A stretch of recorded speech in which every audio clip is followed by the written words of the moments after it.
What's up, agents, and welcome back to another Division video. Today we're looking at the Thorn with the perfect brazen talons on. Receive 3% amp damage on the next shot with each weapon for each pellet that hits the target. If at least 4 pellets hit, killing an enemy will provide 8% amp damage on the next shot. Now, we tested out the Super 90 version before. It was great, I had a lot of fun with it, so it's only fair that we test out this version as well. So we're at Lincoln Memorial as always, and this mission's pretty easy, we know that, and this is going to give me some really easy enemies to kill up close and personal as well, which is really nice. They maintain this outpost. The True Sons will be a direct threat to the campus.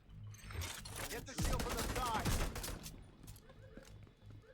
So you really have got to manage the reload on this,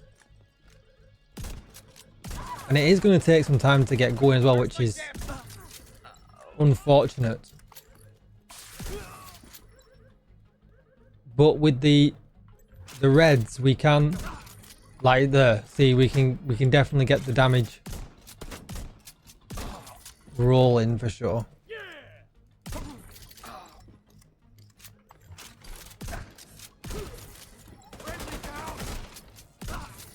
And now we're rocking and rolling. Yeah, it's starting to kick. So you have got to be very careful at the beginning. You can't just run in and or Ouroboros everything and go wild. You have got a build up period for the backpack, and you've got a build up period for the shotgun as well. Let's see what it's like now.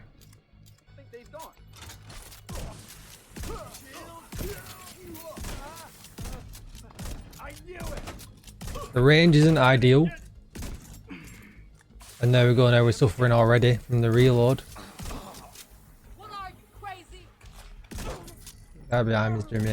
I'm gonna kill you.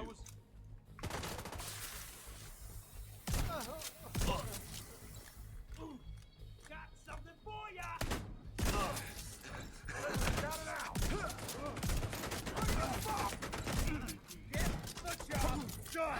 I'm ready, man. I mean, it's alright, right? I think I prefer the Super 90 version. It does hit harder, but I feel like I'm super vulnerable a lot of the time because of how long that reload takes. If it was mag reload, it would be so much better.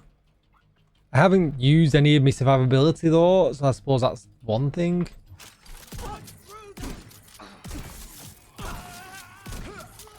When that's kind of nice. Obviously.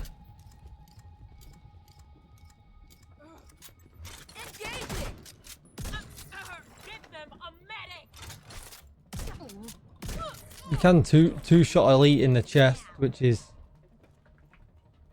kind of good too. But I think outside of solo play, I think you would have a lot of problems. Obviously, the enemies are harder to kill. Damn, they're flanking me. The range is not as good as the Super 90 variant either.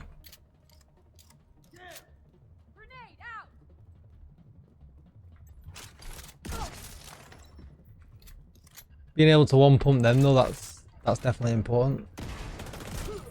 See how close we can get to the boss.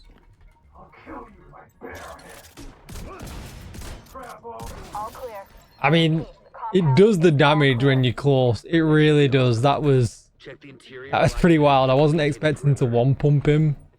So yeah, it really does put out some really nice damage. It's just definitely a gameplay style, and having to manage the reload is a shame. If this was a mag reloaded, oh my, that would be crazy. So I'll show you what I was using. It's same to what I was using with the last gun. I thought that was only fair anyway. If you're looking at my stats, 58% crit chance, 57% critical hit damage, 65% headshot damage. We're running the Memento backpack because it gives us weapon damage, armor, skill tier, and critical hit chance for the mod slot. But we get 5% extra survivability and a little bit of extra bonus armor as well, which is just really nice. Then we're running the 0Fs because we wanted some survivability, because Perfectly Unbreakable is great for that. Weapon damage, crit chance, crit damage, crit chance, but feel free to run a blue in here if you feel like you don't need to go all red. In heroic solo, I just don't see the too much need because I've got a Reviver Hive, I've got Unbreakable. So you could add 2 blues if you really wanted to. Then we've got the Hunter's Fury set, giving us 15% shotgun damage, 20% armor on kill, 50% health on kill, and the Apex Predator piece, which is just really nice because it disorientates them and then amplifies their damage as well. Weapon damage, crit chance, Hunter's Fury, just one of the best sets in the game. Then with the gloves, weapon damage, critical hit chance. With the knees, weapon damage, critical hit chance. And with the holster, weapon damage, critical hit chance. I decided to run Gunner up here for 10% extra armor on kill, but you could run Firewall if you wanted to. You know, that would give you some extra damage from using the shield.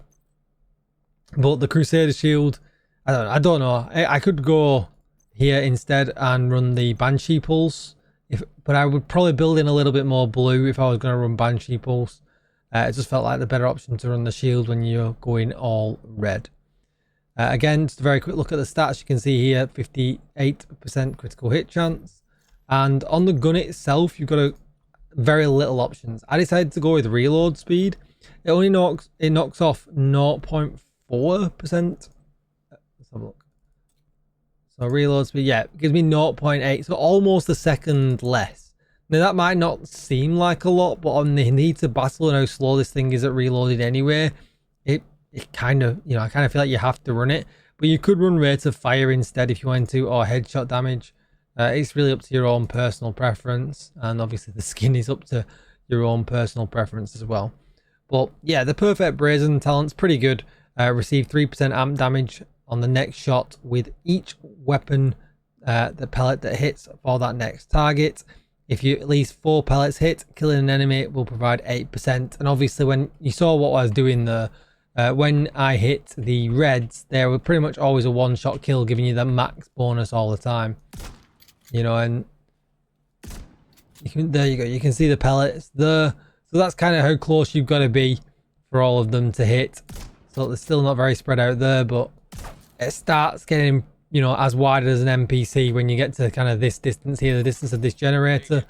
You're going to start perhaps missing one of them pellets. So just keep that in mind, how close you've got to play.